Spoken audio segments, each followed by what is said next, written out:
இல்லையா, கடைசியில் எனக்கு பழி தானே எனக்கு வருதுன்னு சொல்லி மாம்சீக வார்த்தையில் பேசலாம். ஆனால் நம்ம எப்படி இருக்கணும் அப்படின்னு சொன்னால், நன்மை செய்கிறவனா நம்ம என்ன செய்யணும் இருக்கணும். அல்லேலூயா. தீமையை நம்ம நன்மையினால் வென்றுட்டோம் அப்படின்னு சொன்னால் இருக்கிற விசுவாசத்தையும் காத்துக்கொள்ள முடியும், இருக்கிற அபிஷேகத்தை நம்ம என்ன முடியும், காத்துக்கொள்ள முடியும். அல்லேலூயா. பாருங்க, யோசேப்பு அந்த அபிஷேகத்தில் நிறைந்து அவர் கடைசி முடிவாக ஒரு வார்த்தையில் அவர் சொல்லி முடிக்கிறார். குடும்பத்தில் இருக்கிற சகோதரர்கள் எல்லாத்தையும் பார்த்து பயந்து போய் நிற்கிறாங்க.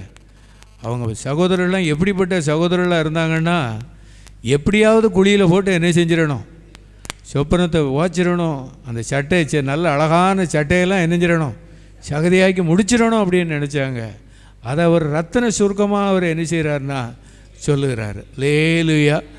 ஆதியாகமம் 50வது அதிகாரம் 20வது வசனம், நீங்கள் எனக்கு தீமை செய்ய நினைக்கவே செஞ்ச, குழியிலே தூக்கி நெஞ்சிட்டாங்க போட்டாங்க. அவர் அப்படிலாம் சொல்லலை. நீங்கள் தீமை செய்ய நினைத்தீர்கள், தேவனோ இப்பொழுது நடந்து வருகிறபடியே வெகு ஜனங்களை உயிரோடு காக்கும்படிக்கு அதை எப்படி முடிய பண்ணார்னா நன்மையாக முடிய பண்ணார். ஆயுள் கால வாக்குத்தத்த வசனம், சின்னவன் சிறியவன் கர்த்தராய் நான் ஏற்ற காலத்தில் இதை என்ன செய்வேன். இந்த வார்த்தையை நம்ம ஏற்றுக்கொண்டு நம்ம ஜெபம் பண்ணிக்கிட்டு இருக்கோம். ஆனால் அந்த வார்த்தையை ஏற்றுக்கொள்ளாதவங்க வித்தியாசமாக நம்மளை என்ன செய்வாங்கன்னா பேசுவாங்க. ஆனாலும் நமக்கு வாக்குத்தத்தத்தில் விசுவாசம் வச்சு ஜெபம் பண்ணி நமக்கு ஒரு நன்மை நமக்கு கிடைக்கும்னு சொல்லி, இந்த வார்த்தை நிறைவேறும்னு சொல்லி நம்ம உறுதியாக நம்ம என்ன செய்யவே இருப்போம். அல்லேலூயா. ஏன்னா நடப்பிக்க போகிறவர் நம்ம இல்லை, கர்த்தர் நடப்பிக்க போகிறார். அது ஒரு ஏற்ற காலம், அதுவும் அவர் கரத்தில் தான் என்ன செய்து இருக்குது. இந்த ஊழியத்துக்கும் இந்த ஜெபத்துக்கும், இந்த ஜெபரையில் நடந்த ஜெபம், கூடாரத்தில் நடந்த ஜெபத்துக்கும் ஒரு மேன்மையும் ஒரு எழுப்புதலையும் கர்த்தர் வச்சுருக்கார். அல்லேலூயா.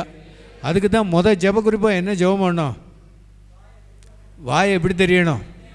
சில வேளையில் விரிவாக திறக்கும்போது கொட்டாவி நெஞ்சிரும், அது இல்லை. அல்லேலூயா. வாய் என்ன செய்யணும், பாட்டு படித்தாலும் விரிவாக திறக்கணும், ஜெபம் பண்ணாலும் விரிவாக திறக்கணும், வாயை விரிவாக திறக்கணும், கையை எண்ணணும். நல்லா உயர்த்திட்டா அந்த கையில் இருக்கிற பலகீனமெல்லாம் மாறி. அல்லேலூயா. எழுப்புதல் தேசத்திலே என் கண்கள் காண வேண்டும், எழுப்புதல் எங்கள் ஐக்கியத்திலே என் கண்கள் காண வேண்டும். தேவா கதறுகிறேன் தேசத்தின் மேல் மனமிரங்கோ, தேவா கதறுகிறேன் தேசத்தின் மேல் மனமிரங்கோ, எழுப்புதல் எங்கள் தேசத்திலே என் கண்கள் காண வேண்டும். 2 கை உயர்த்தி, எழுப்புதல் எங்கள் தேசத்திலே என் கண்கள் காண வேண்டும். சில தீமைகள் வரும். தற்பிரியர்கள்லாம் நம்மளை அவமானமாக பேசுவாங்க, பணப்பிரியர்கள்லாம் நம்மளை ரொம்ப தாழ்த்தி பேசுவாங்க, ஏளனமாக நம்மளை பார்ப்பாங்க. சில சூழ்நிலைகள் அப்படி வந்தாலும் நம்ம தீமைக்கு தீமை செஞ்சிடாம அந்த அபிஷேகத்தை நம்ம காத்துக்கொள்ளணும், அந்த விசுவாசத்தை நம்ம காத்துக்கொள்ளணும், அந்த வேத வாசிப்பை நம்ம என்னன்னா காத்துக்கொண்டு எல்லாத்தையும் எப்படி கொண்டு போயிடணும்னா ஜெப குறிப்பில் கொண்டு போயிடும். எல்லாத்தையும் எப்படி கொண்டு போயிடணும், ஜெப குறிப்பில் நெஞ்சிடணும், கொண்டு போயிடணும். விடுவனா ஒரு வார்த்தை விட்டு சும்மாயா வந்த 4 வார்த்தையாவது நாக்க பிடுங்குற மாதிரி நெஞ்சிடக்கூடாது, கேட்டு வந்திருக்கலாம்ல அப்படின்லாம் நம்ம நெஞ்சிடக்கூடாது, பேசிடக்கூடாது. அல்லேலூயா. பேசிட்டு போட்டோம். ஆண்டவர் எனக்கு என்ன சொல்லியிருக்காருன்னா, தீமையை என்ன செய். அப்போ தான் நம்ம இருதயம் நல்ல சாந்தமாக இருக்கும், அந்த அபிஷேகத்தை நம்ம காத்துக்கொள்ள முடியும். அந்த இருதயத்துக்குள்ளே இயேசு நமக்குள்ளே இருக்கிறாரு.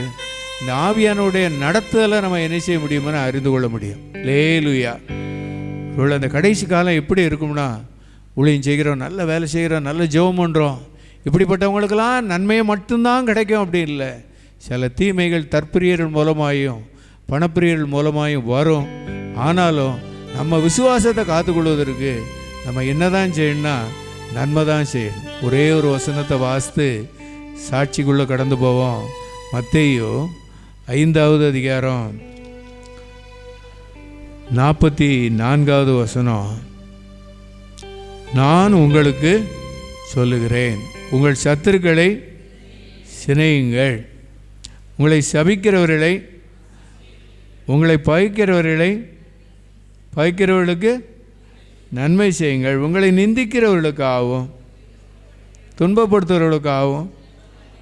சிலவங்க சொல்லுவாங்க, பைபிளில் இது எழுதியிருக்கோம், ஆனால் வாழ்க்கை நடைமுறைக்குள்ளே இணைய முடியாது, கொண்டு வர முடியாது, அது எழுதியிருக்கோம் அப்படின்லாம் சொல்லுவாங்க. எழுதியிருக்கிறது எதுக்குன்னா, யாருக்குன்னா மோசேக்கும் தீர்க்கதரிசிகளுக்கும் தான். லேலுயா.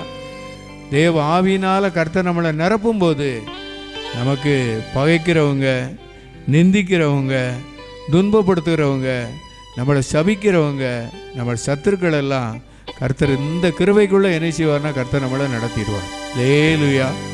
ஒருவேளை நம்ம சோர்ந்து போக வேண்டாம். நான் நிறைய வேலைகளை செய்தேன், நிறைய பாடுகள் மத்தியில் நான் இவ்வளவோ நன்மை செய்தேன், எனக்கே அந்த தீமைங்கிறத நம்ம விட்டுட்டு ஆண்டவர் அதெல்லாத்தையும் கணக்கில் வச்சுருப்பார். தேவனோ அதை எப்படி முடிய பண்ணுவார்னா நன்மையாக முடியும். கடைசி காலம் எப்படி இருக்கும்னா, தீமை இருக்கும், ஆனால் தீமைக்கு நம்ம தீமை செஞ்சிடாமல் தீமையை நம்ம எப்படி வெல்லணும்னா நன்மை செஞ்சு தான் இணையணும், வெல்லணும். ஒரு ஆள் உங்களுக்கு தீமை செய்கிறேன்னா அவங்களுக்காக நீங்கள் நல்ல ஜெபம் பண்ணுங்க. ஒரு வருஷம் உங்களை முறைச்சி பார்த்துக்கிட்டே இருப்பாங்க, ஆனால் ஆண்டவரும் பார்த்துக்கிட்டு இருப்பார். அந்த ஆளே உங்களுக்கு தோத்திரம் போட்டு எங்களுக்காக நீங்கள் ஜெபம் பண்ணுங்க அப்படின்னு சொல்லி கர்த்தர் கொண்டு வருவார். அந்த காலத்தை கர்த்தர் வைத்திருக்கிறார். ஏலுயா.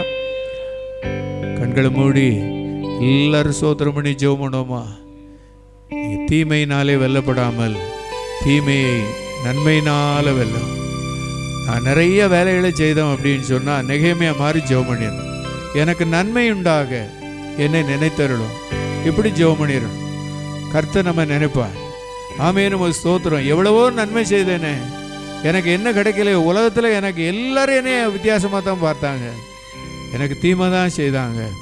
ஆண்டவரே, நான் நன்மை செய்து எனக்கு என்ன பலன்னு சொல்லி நமக்குள்ள எந்த சோர்வுக்கும் நம்ம இடம் கொடுக்காம, எனக்கு நன்மை உண்டாக என் தேவனே என்னை நினைத்தருளும், இப்படி ஜெபம் பண்ணிட்டோம் அப்படின்னு சொன்னால் கர்த்தர் நினைத்து பார்த்து நம்ம எல்லாரையும் கர்த்தர் ஆசீர்வதிப்பார். கடைசி காலத்தில் நாங்கள் இருக்கிற வீட்டில் எங்களை மோசையும் தீர்க்கதரிசிகளுமாய் வைத்திருக்கிறேன். ஆண்டவரே, எங்கள் வீடுகளுக்குள்ளே சில வேளை ஆண்டவரே எங்களுக்கு தீமை செய்ய நினைக்கலாம்.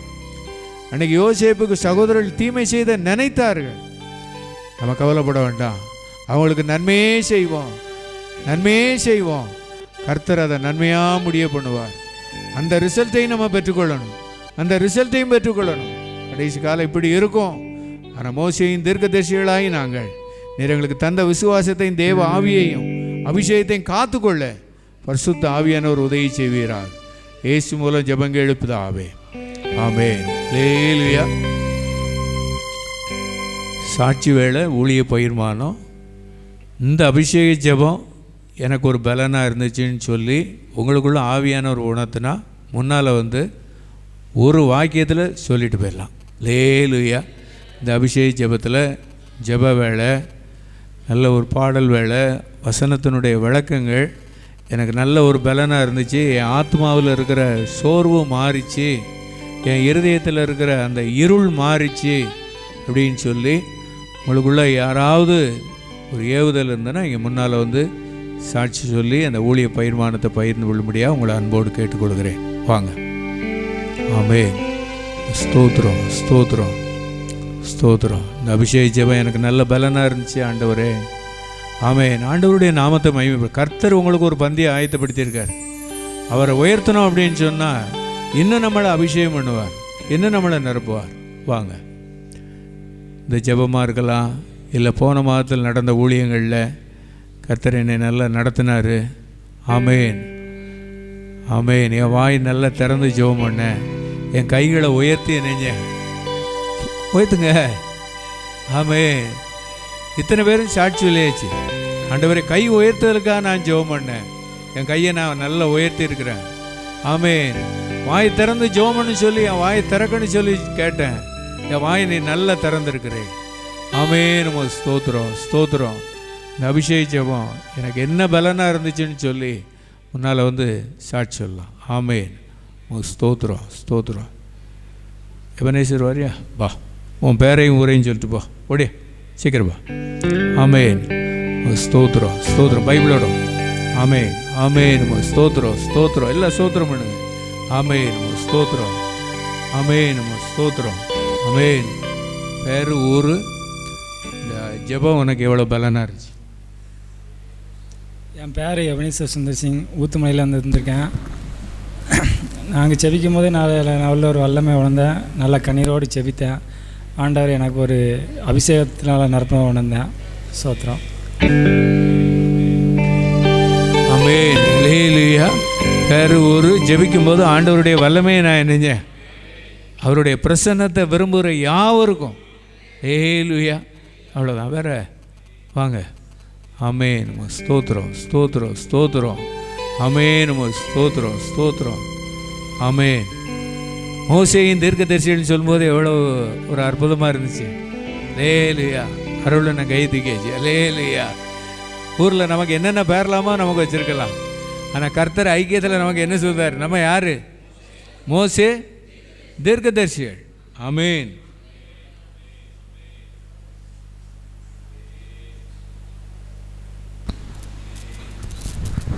எனக்கு மடத்தூர்யா, வயசு எனக்கு 78 வயசு ஆகுது. ஆனால் நான் வல்லமையாக பாடுவேன், ஆடுவேன், எல்லாம் செய்வேன். பார்த்துங்க, கிறிஸ்துமஸ் வந்தாலும் பாட்டு பாடுவேன், குத்தாட்டில் பாட்டு பாடுவேன், மேலே பரிசு வாங்கிட்டு இருந்தேன். அப்படிலாம் இருந்தால் எனக்கு இங்கே அண்ணனை பார்க்கணும், ரொம்ப ஆசை. அக்கா சந்திராக்கா நான் பார்ப்பேன். வேறு அதுக்காண்டி அண்ணனுக்கு வந்துட்டு இருக்கேன். இங்கே வர முடியாமல் ஒரு ஆஸ்பத்திரியில் போய் சேர்ந்து 15,000 வாங்கியிருந்தேன். ஒரு முழு எடுக்க